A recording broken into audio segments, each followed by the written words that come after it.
I'm just going to put it right here, and then we can... What do you see as the greatest threat to equality today? Voter suppression, only because all of the policies that we need, all of the advancements we need to see in our body politic come through your access to the ballot. And when people are denied the right to vote, they're not only told your vote doesn't count, they're told their voices don't matter. And that tends to have a cascading effect on their willingness to engage in the process. And they shift from being activists in their own success to being victims of a system that denies their agency. What do you see as the future for Black women, but also women in general in politics? I think that we need to hold the press accountable for telling everyone's story and not allowing the zeitgeist of the moment to dictate the legitimacy of the conversation. And by that I mean it's making sure that women are given the same set of attentions people of color are, that we lift up the voices, let the people choose who they want to hear from. But when the press limits how they report the story, they dictate what the story becomes. And we saw what that did in 2016, and I'm deathly afraid we're going to see a repeat of that.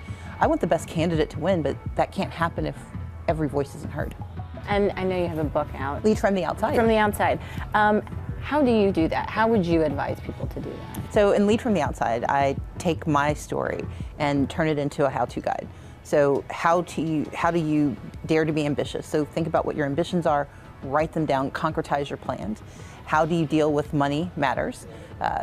Don't be dissuaded because you don't have resources.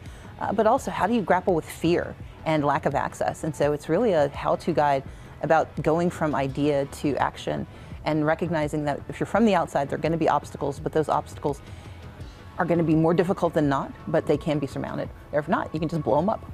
Is that what you do? I try sometimes.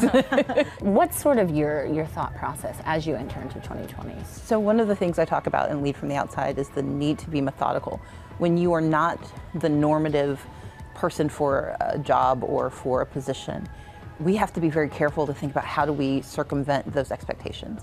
And I'm not the normative idea for a candidate for president or for other jobs. My responsibility is to think very carefully about, why do I want the job? Am I the best person for the job? And is it the right time for me to have that job?